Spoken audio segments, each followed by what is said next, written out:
வாழ்க வளமுடன். ஓம் நமச்சிவாய. அனைத்து தமிழ் உள்ளங்களுக்கும் வணக்கம். நாம் தற்போது 2025ஆம் ஆண்டின் இறுதியை நெருங்கிக் கொண்டிருக்கிறோம். 2026ஆம் ஆண்டின் முதல் மாதமான ஜனவரி மாதத்தில் நுழைய உள்ளோம். நிகழும் ஸ்ரீ மங்களகரமான விசுவாச ஆண்டு மார்கழி மாதம் 17ஆம் நாள் திரியோதசி திதியில் ரோகிணி நட்சத்திரத்தில் சுபம் நாமயோகத்தில் கௌளவம் கர்ணத்தில் சித்த யோகத்தில் வியாழக்கிழமை அன்று இந்த மகத்தான ஜனவரி மாதம் பிறக்கின்றது. இந்த மாதத்தில் பல கிரகங்கள் தங்களின் நிலைகளை மாற்ற உள்ளன. ஜோதிட சாஸ்திரப்படி ஜனவரி 1, 2026இல் கிரகங்களின் சிறப்பு சேர்க்கையால் உருவாகும் மிகப்பெரிய யோகமான சங்கோண யோகம் ஒரு சில ராசிக்காரர்களுக்கு மங்களகரமானதாகவும் அதிர்ஷ்டமானதாகவும் வாழ்வில் புதிய வெளிச்சம் தருவதாகவும் அமையும். ஜனவரி மாதம் 13ஆம் தேதி செல்வத்தின் அதிபதியான சுக்கிர பகவான் மகர ராசிக்கு செல்ல உள்ளார். ஜனவரி மாதம் 15ஆம் தேதி கிரகங்களின் தலைவனாக கருதப்படும் சூரிய பகவான் மகர ராசிக்குள் நுழைய உள்ளார். ஜனவரி மாதம் 16ஆம் தேதி கிரகங்களின் தளபதியான செவ்வாய் பகவான் மகர ராசியில் சஞ்சரிக்க உள்ளார். இம்மாதம் அதாவது ஜனவரி 17ஆம் தேதி புதன் பகவானும் ஜனவரி 18ஆம் தேதி சந்திர பகவானும் மகர ராசிக்கு செல்ல உள்ளனர். இவ்வாறு ஜனவரி மாதத்தில் கிரகங்கள் தங்களின் ராசியை மாற்றுவதால் அதன் தாக்கம் அனைத்து ராசிக்காரர்களின் வாழ்க்கையிலும் காணப்படும். குறிப்பாக சில ராசிக்காரர்களுக்கு அதிர்ஷ்டம் பிரகாசிக்கப் போகிறது. இதன் விளைவாக தொழில் மற்றும் வணிகத்தில் நல்ல முன்னேற்றம் ஏற்பட போகிறது. அதே சமயம் ஆரோக்கியமும் சிறப்பாக இருக்கப் போகிறது. மேலும் சில ராசிக்காரர்களுக்கு கண்டமும் காத்திருக்கிறது. உயிர் போகும் ஆபத்து கூட வரலாம். எச்சரிக்கையாக இருக்கவும். யமனே எதிரில் வந்தாலும் சிவனின் அருள் இருந்தால் எதிலும் வெற்றி பெறலாம். சிவ வழிபாடு கர்ம வினைகளை அளிக்கும். இந்த கிரகங்களின் பெயர்ச்சியால் இம்மாதம் உங்கள் வாழ்வில் நடக்க இருக்கும் சுப மற்றும் அசுப பலன்கள் என்ன என்பதனையும், அசுப பலன்கள் ஏற்படுமாயின் ராசிக்காரர்கள் செய்ய வேண்டிய பரிகாரம் என்ன, வழிபட வேண்டிய தெய்வம் யார் என்பதனை பற்றியும் விரிவாக காண்போம். பிறக்கப் போகும் இம்மாதத்தில் உங்கள் வாழ்வில் வளமும் நலமும் செல்வ செழிப்பும் பெற்று வாழ்வின் உயரிய நிலையை அடைய எல்லாம் வல்ல எம்பெருமானை வேண்டி விரும்பி கேட்டுக்கொள்கிறேன். எந்த ஒரு சூழ்நிலையாக இருந்தாலும் நிதானத்தை இழக்காத மிதுனராசி அன்பர்களே, இந்த மாதம் முக்கிய நபர்களின் உதவிகள் கிடைக்கும். தன்னம்பிக்கை அதிகரிக்கும். விடாமுயற்சியுடன் ஈடுபட்டு காரியங்களில் வெற்றி பெறுவீர்கள். விருப்பங்கள் கைகூடும். அடுத்தவரை அதிகாரம் செய்யும் போது கவனம் தேவை. வீண் பகை உண்டாகலாம். மற்றவர்களுக்காக பொறுப்புகளை ஏற்காமல் இருப்பது நல்லது. வீண் அலைச்சல் உண்டாகலாம். தொழில் வியாபாரம் முன்னேற்ற பாதையில் செல்லும். அரசாங்கம் தொடர்பான பணிகளில் சாதகமான போக்கு காணப்படும். எதிர்பார்த்த லாபம் கிடைக்கும். உத்தியோகத்தில் இருப்பவர்களுக்கு பொறுப்புகள் கூடும். திறமை வெளிப்படும். வேலை தேடுபவர்களுக்கு நல்ல வேலை கிடைக்கும். குடும்பத்தை விட்டு பிரிந்து சென்றவர்கள் மீண்டும் வந்து சேர்வார்கள். கணவன் மனைவிக்கு இடையே நெருக்கம் அதிகரிக்கும். பிள்ளைகளின் விருப்பத்தை நிறைவேற்றுவதில் ஆர்வம் காட்டுவீர்கள். விருந்தினர்கள் வருகை இருக்கும். மரியாதையும் அந்தஸ்தும் கூடும். பெண்களை பொறுத்தவரை இம்மாதம் விடாமுயற்சியுடன் காரியங்களை செய்து சாதகமான பலன் பெறுவீர்கள். பணவரத்து திருப்தி தரும். கலைத்துறையினருக்கு வாக்கு வன்மையால் எல்லா நன்மைகளும் கிடைக்கப் பெறுவீர்கள். பணவரவு மன திருப்தியை தரும். புதிய நபர்களின் அறிமுகமும் அவர்களது நட்பும் கிடைக்கப் பெறுவீர்கள். எதிலும் முன்னேற்றம் காணப்படும். அரசியல் துறையினருக்கு நீண்ட நாட்களாக இழுபறியாக இருந்த காரியங்கள் சாதகமாக நடந்து முடியும். வாகனங்களை பயன்படுத்தும் போது கவனம் தேவை. தொழில் வியாபாரத்தில் எதிர்பார்த்த வெற்றிகள் கிடைக்கும். நிதி நிலைமை சீர்படும். மாணவர்களுக்கு கல்வியில் இருந்த தடைகள் நீங்கும்.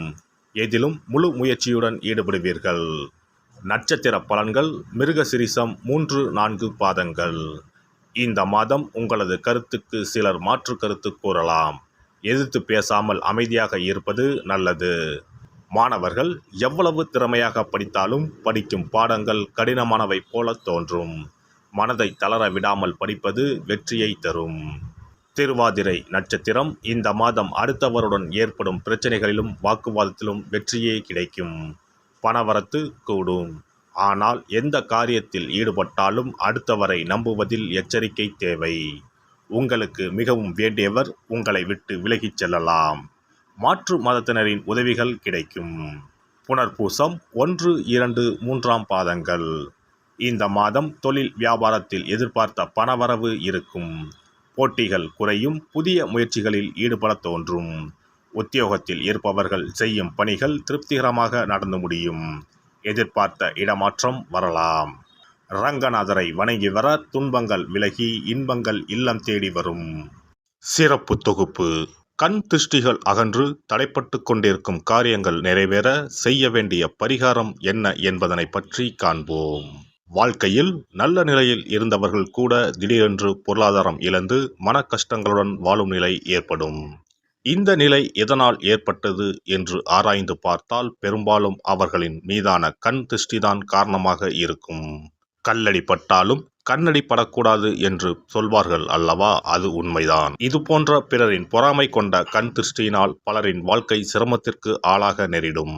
இது போன்ற கண் திருஷ்டிகளிலிருந்து எப்படி தப்பிப்பது? இருக்கவே இருக்கிறது எளிதாக கிடைக்கும் ஊமத்தஞ்செடி.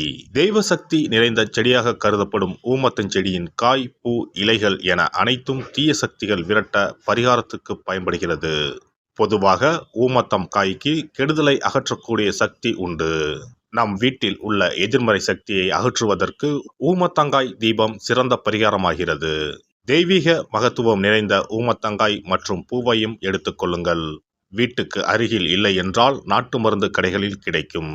இந்த 2 பொருட்களையும் மஞ்சள் தண்ணீரை கொண்டு நன்றாக கழுவி விடுங்கள். சிறிது நேரம் அவற்றிலுள்ள ஈரம் போக ஆறவிட்டு பிறகு அவற்றை ஒரு மஞ்சள் துணியில் குலதெய்வத்தை வேண்டி ₹1 நாணயத்தோடு சேர்த்து முடிந்து வீட்டின் நிலைப்படியில் கட்டி தொங்க விடுங்கள்.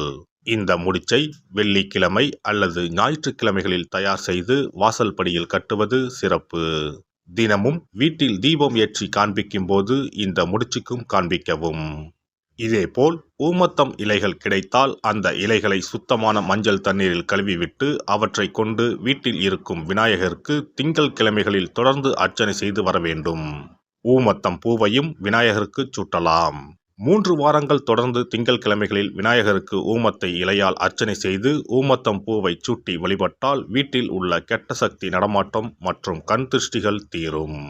ஊமத்தம் செடியும் சிவபெருமானுக்கு உகந்த இலை ஆகும். இந்த ஊமத்தங்காய் வைத்து சிவபெருமானுக்கு தீபம் ஏற்றி வழிபடுவதன் மூலம் நமது பிரச்சனைகளில் இருந்து எளிதாக விடுபட முடியும்.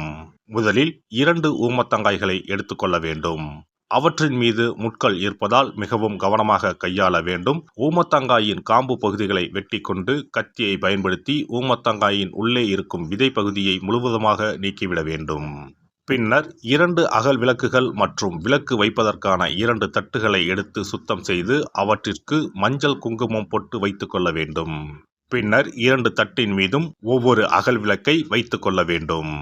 அதன் பிறகு எப்போதும் பூஜை செய்வதற்கு வைப்பது போன்ற வெத்தலைப்பாக்கு, பழம் போன்றவற்றை வைத்துவிட்டு 2 விளக்குகளையும் ஏற்றி சிவபெருமானை மனதார வேண்டிக் கொள்ள வேண்டும். எனக்கு இருக்கும் பிரச்சனைகள் அனைத்தும் தீர்ந்து இன்பமான வாழ்க்கை கிடைக்க வேண்டும் என வேண்டிக் கொள்ள வேண்டும். இந்த பூஜையை வெள்ளிக்கிழமை அன்று தொடங்கினால் தொடர்ந்து 9 வெள்ளிக்கிழமைகள் செய்ய வேண்டும். ஊமத்தங்காயின் மீது எவ்வாறு முட்கள் இருக்கிறதோ அதுபோல நமது வாழ்க்கையில் இருக்கும் முட்கள் போன்ற பிரச்சனைகளை அவை தீர்த்து வைக்கின்றன. இந்த பூஜையை நாம் தொடர்ந்து செய்து வருவதால் நம் மீது இருக்கும் கண் திருஷ்டிகள் அகன்றுவிடும். தீராத துயரங்கள் தீர்ந்துவிடும். பணம், நகை நம்மிடம் பெருகி வரும். சிலருக்கு கையில் சுத்தமாக பணம் இருக்காது. வறுமை தாண்டவமாடும். கடன் தொல்லையால் கஷ்டப்படுவார்கள். பண பிரச்சனையில் சிக்கி கொண்டிருப்பவர்கள் இந்த தீபத்தை ஏற்றினால் 3 வாரங்களில் நல்ல பலனை பெற முடியும். தொழிலில் நல்ல முன்னேற்றம் இருக்கும். கடன் பிரச்சனைகள் தீரும். உறவினர்களிடையே பகைமை இருந்தால் அவையும் மறைந்துவிடும். நோய்வாய் உள்ளவர்கள் இந்த தீபத்தை ஏற்றுவதன் மூலம் நல்ல பலனை பெற முடியும். பொதுவாகவே எந்த பரிகாரம் என்றாலும் அதை முழு நம்பிக்கையுடன் செய்தால் மட்டுமே முழு பலன் கிடைக்கும் என்பதை நினைவில் கொள்ளுங்கள். எல்லாம் வல்ல இறையருளால் நீங்களும் உங்கள் அன்பு குடும்பமும் உடல் நலம், நீலாயுள், நிறை செல்வம், உயர் புகழ், மெய்ஞானம் ஓங்கி வாழ்க வளமுடன். இந்த வீடியோ பதிவு உங்களுக்கு பிடித்திருந்தால் லைக் பண்ணுங்க, கமெண்ட் பண்ணுங்க, ஷேர் பண்ணுங்க. மறக்காம சப்ஸ்கிரைப் பண்ணுங்க. பக்கத்துல இருக்கிற பெல் பட்டனை கிளிக் பண்ணுங்க. நன்றி, வணக்கம். ஓம் நமச்சிவாய. சிவாய நம.